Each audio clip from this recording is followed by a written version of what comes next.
أعوذ بالله من الشيطان الرجيم. بسم الله الرحمن الرحيم. الحمد لله رب العالمين الرحمن الرحيم مالك يوم الدين إياك نعبد وإياك نستعين اهدنا الصراط المستقيم صراط الذين أنعمت عليهم غير المغضوب عليهم ولا الضالين. الحمد لله وحده والصلاة والسلام على سيدنا محمد وبعد. السلام عليكم ورحمة الله وبركاته. Matondo na nzamba zalimu kuna bukun naye na sengi kimya na zalikula Prophet Nabi Muhammad sallallahu alaihi wasallam. Epi kimya nzambe zaliko na bino ba Islamu nyonso pina pesi shalom na bainoso bazaba non musulman. Tulingaki juste to meka ko expliquer maitali al-ilm al-abdan. Maitali ilmu abdani to maitali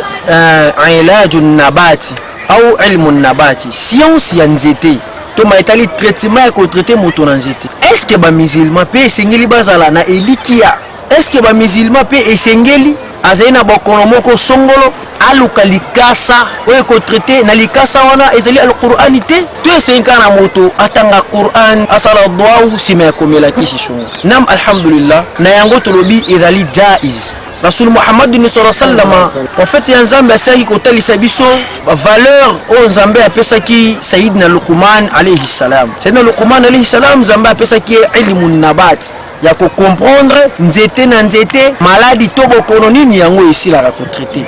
Donc na biso ba musulman esengeli to meka kolongola ignorance que musulman akoyi kosela nzete te na au moment où ya zena malade oyo ko senga likasa même kiso tozai komela ya mondeli source na ngo na bayo basidi kotanga kelasi ya médecine babete source ya ba médicament mingi ezali vraiment nzete ndena yango Allah subhanahu wa ta'ala nakitisa ki manakati hadith nakitisa ki maladi te illa bidawa wa ma anzalna da illa bidawa nakitisa ki maladi te kaka na kisinengo kisini na Allah subhanahu wa ta'ala kitaki soki ezali banzetete. Donc biso ba musulman sengelo longwana makanisi on zetendete bikisaka Allah subhanahu wa ta'ala Nzambe libiki oyo atek na kati ya nzete yango nde bikisaka. Mais moto akose questionner mais comment ngai nazana maladi ya jinn nazana maladi spirituelle maladi ya milimu pamba te yanqasimul marad ila qismayn maladi ekabaina des lolenge toena maladi ya nzoto ya makila maladi ya damu ya makila na maladi Allah subhanahu wa ta'ala moto sengelo ya baete solo tozali na corps physique na corps spirituel. Jinn esprit ndenge Nzambe asaliye esprit akufaka mais na kati ya esprit an-nafs mulimo ya esprit ekufaka te mais yemo ko aza esprit nde babe yango corps spirituel ezana maye oyo nzoto ya jinn esiportaka te ndenge moko moto soki topelisi moto awa tebisi moto apusana akoka même pas kobusana pene ya moto po corps physique eko supporter moto te lolenge moko na jinn soko opesi pembeni ya moto akofanda akoposa pembeni ya moto ekosala emission ni fois mais ezali na ba element o Nzambe ate na kati ya banabati na kati ya banzete oyo milinga na yango jini akoko supporter te tala pouvoir Nzambe ate na kati ya nzete moto jini a supporter mais milinga ya nzete jini akoko supporter yango corps spirituel je même pas kopusana. Donc soki ezaki na esika wana eke botumbi yango akimi so ezaki na nzoto wana eke bopakoli yango na place oyo azalaki akimi. Donc nde omoni Allah subhanahu wa ta'ala pesi biso bonheur na kati ya moto akipesi biso barakati banzeto ozomona tozali na katikati na yango ezali na bolamu ebele na kati na yango o soki bato bazwi maele batie yango to bazwi chance ya kolanda na bilili oyo soki ete pamba te bilili ezalaka mingi minute mukuse tango mukuse meyama ya koloba ezali ebele tango na moto akozwa likano ya kolanda ya komona video oyo abosana te to aza discrete na soki azali intéressé ya kolanda biso na numéro oyo ezali plus 243 091 076 97 29 to 082 83 510 79 okobosa na te kolanda biso na yango nde ekosila kosalisa biso na yango. Donc tango oiki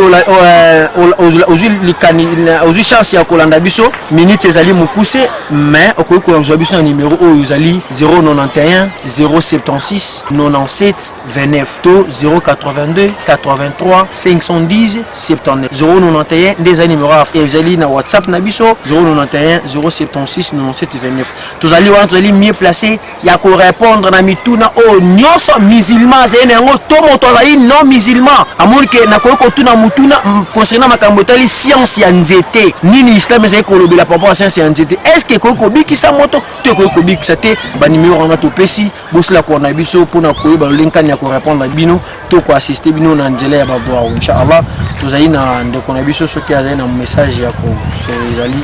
fali tafadhali na alhamdulillah matondo mingi na bana ya mboka bande ba biso bolandi ba biso maini oyo imam na biso Mustafa Tutu